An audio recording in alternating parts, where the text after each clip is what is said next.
लोग सोचते हैं, विचार करते हैं, अनुभव करते हैं, सीखते हैं और आगे बढ़ते हैं। और इन सब चीजों की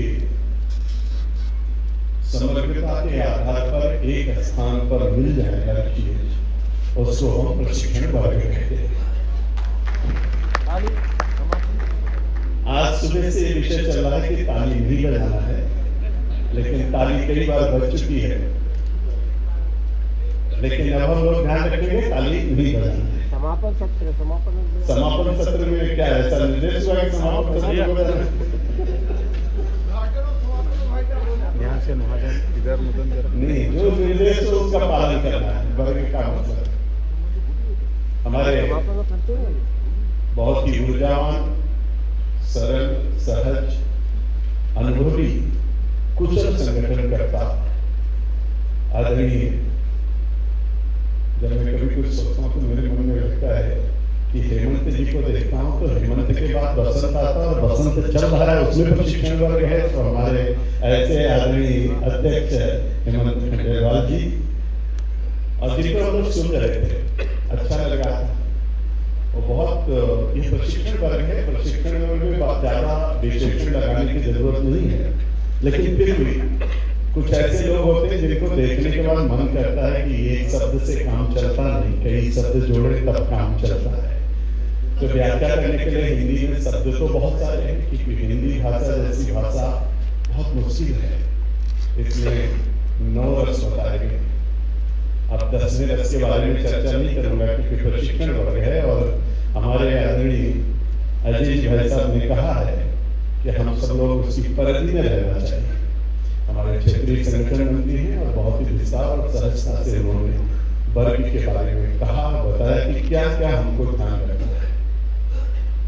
हमारे इस वर्ग के संयोजक अभी चले गए हमारे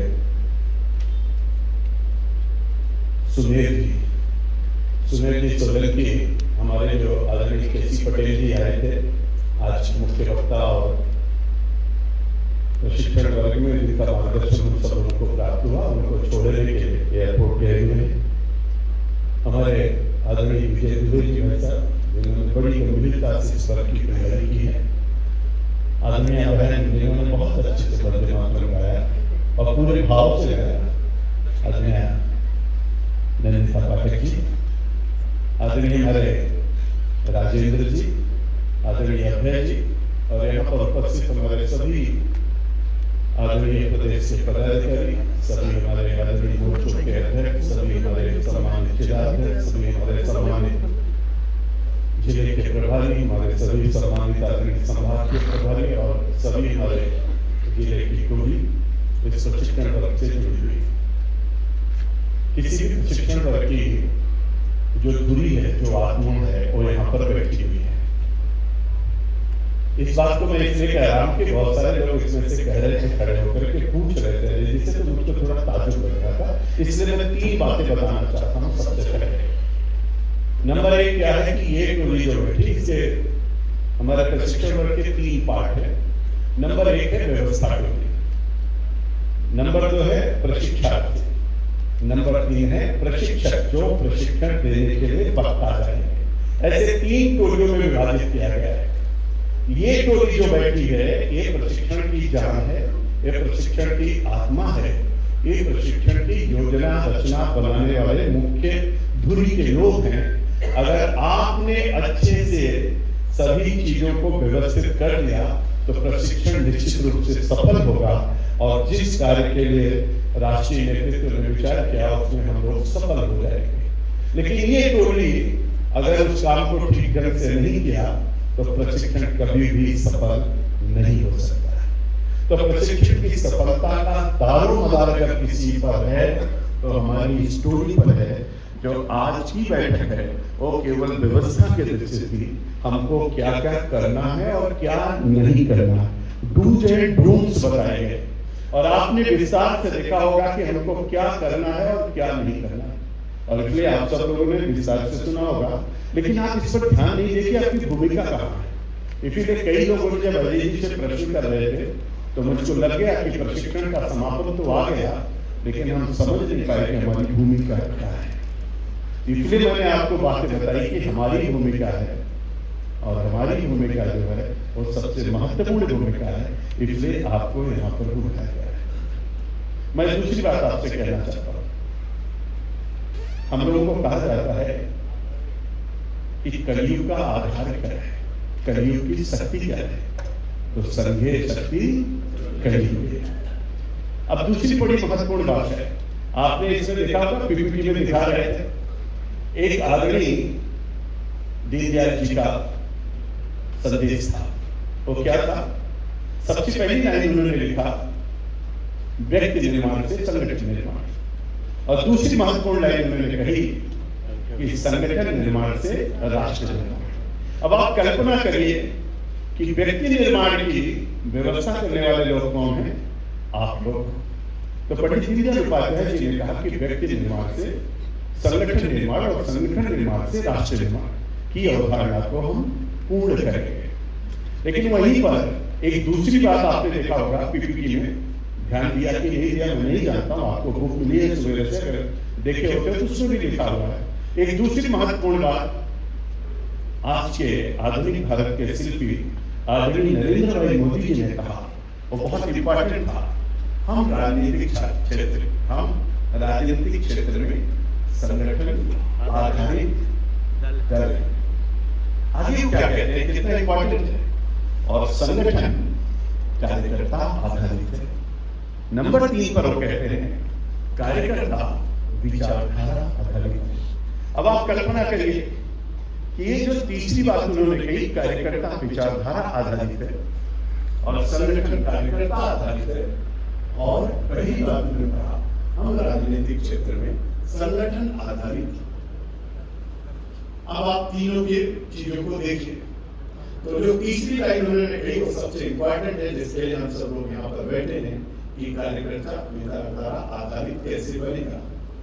हमें आपसे दूसरी एक बात है, पंडित दीनदयाल उपाध्याय जी ने एक जगह बहुत इंपॉर्टेंट भाषण करते हुए उन्होंने कहा, 1962 की बात है, उन्होंने कहा कि राजनीति हमारे लिए साधन है, साध्य नहीं है। अगर राजनीति हमारे लिए साधन है और साध्य नहीं है, तो दूसरी बात उन्होंने कही, राजनीति हमारे लिए धर्म है, धंधा नहीं है। और तीसरी बात पंडित दीनदयाल उपाध्याय जी ने कहा कि राजनीति हमारे लिए मिशन है, प्रोफेशन नहीं है। और चौथी बात उन्होंने कहा, राजनीति राष्ट्र निर्माण के लिए, राजनीति लोक कल्याण के लिए। अब आप कल्पना करिए कि जब हम राजनीति को लोक कल्याण की बात करते हैं, राजनीति के राष्ट्र निर्माण की बात करते हैं, राजनीति को हम साधन मानते हैं और राजनीति को हम धर्म मानते हैं और राजनीति को हम मिशन मानते हैं, तो इसकी परिपूर्ण करने की कला हमारे अंदर कैसे आएगी? तो उसके लिए आप सोचते हैं और विचार करते हैं, इतना बड़ा नाम रखने की क्या जरूरत थी? हम अगर कह सकते थे महाप्रशिक्षण अभियान, इसमें पंडित दीनदयाल उपाध्याय प्रशिक्षण महाअभियान लिखने की क्या आवश्यकता? जरूरत नहीं। लेकिन आप सब व्यवस्था के कार्यकर्ता हो, अंतरात्मा कैसे बोलती है, कैसे चुनती है, कैसे विचार करती है। अगर एक चिंतक को देखना हो, एक विचारक को देखना हो, एक पत्रकार को देखना हो, एक प्रचारक को देखना हो, एक आदर्श कुशल संगठनकर्ता को देखना हो, और इन सब का समुच्चय देखना हो, तो पंडित दीनदयाल उपाध्याय जी की तरफ देखिए, आपको सब कुछ दिखाई पड़ जाएगा। इसीलिए संगठन को, संपूर्ण संगठन की इस विचारधारा को और प्रशिक्षण को समझने के लिए आपको कहीं दूर जाने की आवश्यकता नहीं है। एक बार पंडित दीनदयाल उपाध्याय जी की तरफ देख लें, एक बार उनकी बातों को सुन लेना, एक बार उनके चिंतन में खो जाना, एक बार एक मानववाद दर्शन की तरफ देख लेना, एक बार उनके वैशिष्ट को पढ़ लेना, एक बार उनकी कार्य पद्धति को समझ लेना, आप क्या इस राष्ट्र को इतनी बड़ी ताकत मिल जाएगी कि जो मोदी जी कहते हैं हम विकसित भारत बनाएंगे, उसका आधार तैयार हो जाएगा और ये प्रशिक्षण वर्ग और ये प्रशिक्षण की टोली उसको पूर्ण करने में सफल हो जाएगी। मैं विचार करता हूं तो मुझको लगता है। अब आपको मैं दूसरी एक छोटी सी लाइन बताना चाहता हूं। कल्पना करिए आप, कितने सुंदर सुंदर शब्दों की रचना की हुई, प्रशिक्षण की परिकल्पना की गई, प्रशिक्षित किसको कर रहे हैं। अब हमारा कार्यकर्ता प्रशिक्षित किस मामले में होना चाहिए, तो उन्होंने कहा कि वैचारिक अधिष्ठान होना चाहिए, व्यवहारिक ज्ञान होना चाहिए, भू सांस्कृतिक राष्ट्रवाद की जानकारी होनी चाहिए, राष्ट्र प्रथम की भावना होनी चाहिए, पंचनिष्ठाओं से परिपूर्ण होना चाहिए, वैशिष्ट का हमारे ऊपर आवरण होना चाहिए और कार्य पद्धति का हमको भान होना चाहिए, संस्कृति सभ्यता संगठन का ज्ञान होना चाहिए। और इन सब चीजों के समुच्चय के लिए जब हम अधिष्ठान की और सिद्धांत की बात करते हैं तो सैद्धांतिक और वैचारिक अधिष्ठान की दृष्टि से विचार करते हो तो आपको विचार में आएगा कि आप विचार करके देखना कि पंडित दीनदयाल उपाध्याय जी ने जब जौनपुर से चुनाव लड़ रहे थे तो उसके पहले उन्होंने एक बात कही थी, बहुत इंपॉर्टेंट बात। अभी हम अब समरसता की बात कही जा रही है और समरसता में हमारे पंच परिवर्तन की बात कही जा रही है। आप क्या समझते हो, आप क्या सोचते हो, आप क्या विचार करते हो? एक नाम में सब कुछ मिल जाए, एक मनीषी में सब कुछ दिख जाए, एक चिंतक में सब कुछ आ जाए, समाहित हो जाए और राष्ट्र जहां मिल जाता हो, संस्कृति जहां मिल जाती हो, विचार जहां मिल जाता हो, तो पंडित दीनदयाल उपाध्याय जी ने कहा वोट मिले या न मिले लेकिन मैं अपने नाम क्या है पंडित नहीं लिखूंगा। संदेश दिया। अब दूसरी महत्वपूर्ण बात मैं आपसे कहता हूं, उन्होंने कहा एक बात, उन्होंने कहा व्यक्ति को वोट दीजिए बटुए को नहीं। बटुआ मीन्स आप जानते हो ना, पर्स या पैसा। तो उन्होंने कहा व्यक्ति को वोट दीजिए बटुए को नहीं। एक दूसरी लाइन उन्होंने बहुत इंपॉर्टेंट है पंडित दीनदयाल उपाध्याय जी ने, उन्होंने कहा कि पार्टी को वोट दीजिए व्यक्ति को नहीं। अब उन्होंने कहा व्यक्ति को वोट मत दीजिए, पार्टी को वोट दीजिए। अब तीसरी बात उन्होंने बहुत महत्वपूर्ण कही, सिद्धांत को वोट दीजिए पार्टी को नहीं। अगर सिद्धांत में ही कोई पार्टी है तो उसको बिल्कुल वोट मत करना। तीन बातों को जरा ध्यान से सुनिए। नंबर एक पर उन्होंने कहा व्यक्ति को वोट दीजिए बटुए को नहीं। दूसरी बात उन्होंने कहा पार्टी को वोट दीजिए व्यक्ति को नहीं। और तीसरी बात उन्होंने कहा सिद्धांत को वोट दीजिए पार्टी को नहीं। यानी सर्वोपरि कौन है? हमारा आपका सिद्धांत है, हमारी आपकी विचारधारा है, हमारा आपका दर्शन है। मेरे कार्यकर्ता मित्रों जरा विचार करके देखिए, डॉक्टर श्यामा प्रसाद मुखर्जी से लेकर के लाल कृष्ण आडवाणी तक हमारे सब अध्यक्षों का नाम मैं आज नहीं लूंगा, क्योंकि टाइम बहुत लगेगा, लेकिन डॉक्टर मुखर्जी से लेकर के 21 अक्टूबर 1951 से लेकर के और 14 मार्च 1977 तक की यात्रा, जनशक्ति यात्रा चली। 4 अप्रैल 1980 को हम जनता पार्टी से अलग हुए और 6 अप्रैल 1980 भारतीय जनता पार्टी के गठन से लेकर के आज 19 तारीख है, फरवरी 19 2026 में हम खड़े। मेरे मित्रों जरा एक बार विचार करके देखिए, हमारी विचारधारा, हमारा सिद्धांत, हमारा वैशिष्ट, हमारी कार्य संस्कृति कैसी अनूठी है, कैसी अद्भुत है, कितना श्रृंखलाबद्ध तरीके से हम चलते रहे। और जब इस पर विचार करते हैं तो आपको ध्यान में आता है, हम लोग सब लोग विचार करते हैं, सब लोग सोचते हैं, लोग कहते हैं आइए भाई साहब मार्गदर्शन करिए हमारा। मैं कहता हूं मार्गदर्शन, मार्ग तो स्पष्ट है, भारतीय जनता पार्टी हमारा मार्ग है और दर्शन पंडित दीनदयाल उपाध्याय जी का एकात्म मानवदर्शन ही हमारा दर्शन है। विजन हमारा 2047 का और मिशन हमारा प्रशिक्षण वर्ग को पूरा करना है और लक्ष्य हमारा भारत माता की जय है। सब कुछ तो स्पष्ट है, क्या जानना चाहते हो? और इसलिए कितने स्वर्णिम काल में मैं कभी कभी सोचता हूं कि मेरे मन में आता है, अभी यहाँ पर पंच परिवर्तन की बात कही जा रही है, दुनिया का सबसे बड़ा संगठन भारतीय जनता पार्टी और उसके हम कार्यकर्ता है। आप कल्पना करके देखिएगा, विचार करके देखिएगा, 3.6% वोट 1952 में और 3 सांसद हरपत घोष, डॉक्टर श्यामा प्रसाद मुखर्जी और ओंकार नाथ त्रिवेदी पहले चुनाव में 1952। अब हम विस्तार से उसमें जाएंगे नहीं, लेकिन आप वहां से चल करके यहाँ जब आते हो तो आज हम कहाँ खड़े हैं और किसके कारण खड़े हैं ये समझने की आवश्यकता है। आज हमारे पास एनडीए के 293 सांसद लोकसभा के अंदर है और राज्यसभा में 129 सांसद एनडीए के हैं और भारतीय जनता पार्टी के 103 सांसद राज्यसभा में हैं और भारतीय जनता पार्टी के 240 सांसद लोकसभा में हैं और भारतीय जनता पार्टी के पूरे भारत के अंदर 2000 एनडीए के 2315 विधायक भारतीय एनडीए के हैं और भारतीय जनता पार्टी के 1680 विधायक हैं और हमारे एमएलसी 181 एमएलसी एनडीए के हैं और 165 एमएलसी भारतीय जनता पार्टी के हैं।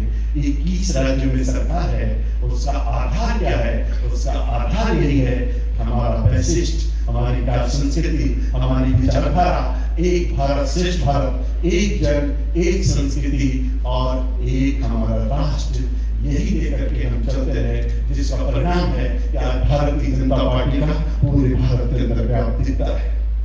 आधारभूत तत्वों के आधार पर हम जब विचार करते हैं तब हमको पता चलता है और इसलिए जब हम प्रशिक्षण बल की बात करते हैं, आज हम वैशिष्ट के आधार पर, इतिहास और विकास के आधार पर, सिद्धांत के आधार पर, एकात्मवाद के दर्शन के आधार पर, पंचनिष्ठाओं के आधार पर, या हमारे एआई में क्या करना, हमको सोशल मीडिया में क्या करना, मीडिया में क्या करना, आईटी में क्या करना है, सरकार की उपलब्धियां क्या बनाता है, गरीबों को कैसे जोड़ते हैं, उसकी पर क्या चर्चा करते हैं। आज दुनिया के अंदर हम कहाँ खड़े हैं, भारत की हमारे यहाँ की स्थिति क्या है, मैं उस पर चर्चा नहीं कर रहा हूँ, लेकिन चर्चा इस बात की मैं आपसे जरूर करना चाहता हूँ कि अभी यहाँ पर दिखाया जा रहा था हमारे चुनाव की पंच परिवर्तन की बात कर रहे हैं, कितना सुंदर अद्भुत लग रहा था। ये जो विचार गंगा जिसमें आप तैर रहे हो, जिसमें आप चल रहे हो, जिसमें आप स्नान कर रहे हो, जिसमें आप आनंद की अनुभूति कर रहे हो, जिसके माध्यम से पूरी दुनिया को आप संदेश कर रहे हो, ये विचार गंगा 27 सितंबर 1925 दशहरे के दिन ये विचार गंगा जो निकली है वो वैचारिक अधिष्ठान का मूल आधार है हमारे यहाँ के। जिस गंगा के एक शाखा, जिस वैचारिक गंगा के एक शाखा जिसको हम अनुसांगिक कहते हैं, उसमें आप डुबकी लगा रहे हो, उसमें आनंद की अनुभूति कर रहे हो, उसमें आप गोते लगा रहे हो और आपको कैसे आनंद आ रहा है एक कल्पना के ऊपर है। लेकिन उस वैचारिक अधिष्ठान के आधार पर कितनी सुंदर बात कही हमारी वैचारिक वो गंगा जो चली है, उसमें उन्होंने क्या कहा? उन्होंने कहा समरसता। अब आप सोचिए, अभी सुमेर जी बता रहे थे, मुझको याद आ रहा था सुमेर जी बैठे बैठे आपने मोदी जी का नाम लिया और आप कल्पना नहीं कर सकते कि 2019 का कुंभ हो रहा था, लोग तरस गए थे कि ये सरस्वती माई है कहाँ। लोग कहते गंगा यमुना सरस्वती जाते थे, दिखती नहीं थी, दिखेगी कैसे? महापुरुष जब आएगा और सरस्वती कूप जब खोलेगा तब तो सरस्वती दिखेगी। तो उन्होंने सरस्वती कूप खोल दिया, उन्होंने वट वृक्ष का दर्शन करा दिया और इतना ही नहीं किया, उसके बाद स्वच्छता मिशन पे लगे हुए जो हमारे लोग थे, स्वच्छाकर्मी जो थे, उनके पैर धुलने का काम, समरसता के स्वभाव को दिखाने का काम आदरणीय मोदी जी ने बताया नहीं, करके दिखाया। और दूसरा आप लोगों ने देखा होगा कि जब हमारे कॉरिडोर बन रहा था बाबा विश्वनाथ का, तो जो वहां पर कर्मी लगे थे काम करने में, उनके सबके साथ बैठ के जब वो भोजन कर रहे थे, संदेश भारत में नहीं बल्कि दुनिया में जा रहा था। जब मोदी जी कह रहे थे कि पंच तीर्थ का निर्माण करना है, संदेश भारत को नहीं दुनिया तक पहुंचाना है, यही तो समरसता का संदेश लोगों तक हमको आपको भी लेकर के जाना है। अभी भी बहुत बड़ी बात है कुटुंब, बस में वो कुटुंबकम की भावना तो हम बरसों से सुनते चले आ रहे हैं, लेकिन भारतीय जनता पार्टी का ये जो कुटुंब है, ये जो परिवार है, इसमें समरसता, इसमें पारिवारिक भाव, इसमें सामूहिक गीत। अभी आदरणीय अजय जी ने कहा ये लोग सब लोग मिलकर एक साथ करेंगे, साथ साथ चलना, साथ साथ गाना, साथ साथ खाना, साथ साथ रहना, साथ साथ विचार करना और साथ साथ काम करना, यही तो हमारे आपके संगठन का वैशिष्ट्य है, इसी के आधार पर तो हम आगे बढ़ते हैं। अब बड़ी बात थी, हम तो बचेंगे, हम तो अपने को बचाएंगे, अपने बेटे को बचाएंगे, अपनी बेटी को बचाएंगे, अपनी माँ को बचाएंगे, अपने परिवार को बचाएंगे, लेकिन हम पर्यावरण को नहीं बचाएंगे। अरे पर्यावरण को नहीं बचाओगे तो आप कहां से बचोगे? आजादी के समय 36 करोड़, जब पहली जनगणना हुई थी तो 36 करोड़ लोग भारत में थे। उस समय भारत में प्रति व्यक्ति पानी 5177 घन मीटर था, और आज पानी जो है 1341 घन मीटर बचा है। वृक्षों का कटान हो रहा है। इसलिए मोदी जी ने कहा एक पेड़ मां के नाम। तो हम स्वच्छता भी करेंगे, हम वृक्ष भी लगाएंगे, हम जल संचय भी करेंगे, हम एक बूंद जल बढ़ाएंगे। जल ही जीवन है, और इसलिए रहीमन पानी आखिए बिन पानी सब सुन, अब पानी गए न उबरे मोती मानस छू। हम लोग विचार करते हैं, और इसलिए बहुत अच्छे से इन्होंने पर्यावरण के बारे में बोला, लेकिन इन्होंने आगे कहते हैं नागरिक कर्तव्य क्या है, और इन सब विषयों का बड़ी अच्छी बात है। जब हमारी पहली पीपीटी दिखाई जा रही थी उसमें कहा जा रहा था पंच प्रण। अब आप कल्पना करिए, पंच प्रण और पंच परिवर्तन। और जब पंच प्रण और पंच परिवर्तन दोनों की बातचीत चलती है तो पंच प्रण हमारे आप सबके आधारभूत तत्व हैं, और इसलिए मुझको पता था अनुशासन बनाया जाता है, इसलिए पंच प्रण और पंच, इसलिए विकसित भारत बनाना पंच प्रण की पहली बात है। दूसरा, विरासत पर गर्व करना दूसरी बात। तीसरा, गुलामी के मानदंडों को मुक्ति देना तीसरी बात है। चौथा, एकजुट रहना, और पांचवा, नागरिक कर्तव्य का पालन करना। मेरे सभी व्यवस्था में आए हुए टोली के मित्रों, मैं आपसे कहना चाहता हूँ, हमारे संगठन की असली उड़ान अभी बाकी है, हम सबों का इम्तिहान अभी बाकी है। अभी तो हम लोगों ने संगठन पर्व मनाया है, अभी तो महासदस्य अभियान हम लोगों ने चलाया है, 14 करोड़ की पार्टी हमने बढ़ाया है, लेकिन अभी महाप्रशिक्षण अभियान कराना बाकी है। और इसलिए हम सब लोगों का दायित्व है, एक कर्तव्य है हमारी सबकी, क्योंकि मोदी जी ने कहा बीजेपी मेरी माँ है, और मोदी जी ने इतना ही नहीं कहा, मोदी जी के हर कृतित्व से, व्यक्तित्व से, वाणी से, आचरण से हमारे पूर्व महापुरुषों के उनके सबसे भाव पर लक्षित होगा। इसलिए समय का अभाव है, विषय बहुत सारे हैं, लेकिन हमको आपको विचार करने की आवश्यकता, आत्मसात करने की आवश्यकता है। इसलिए हम सैद्धांतिक विचारधारा के आधार पर, अपनी प्रतिष्ठाओं के आधार पर, अपने व्यक्तित्व के आधार पर, अपनी व्यवस्थाओं के आधार पर आदर्श स्थिति मध्य प्रदेश में स्थापित करेंगे। और मंडल से लेकर के, चाहे मंडल का वर्ग होगा जिसमें अभी बताया कि 7 सत्र होंगे, जिले का वर्ग होगा 11 सत्र होंगे, प्रदेश का वर्ग होगा उसमें 15 सत्र होंगे।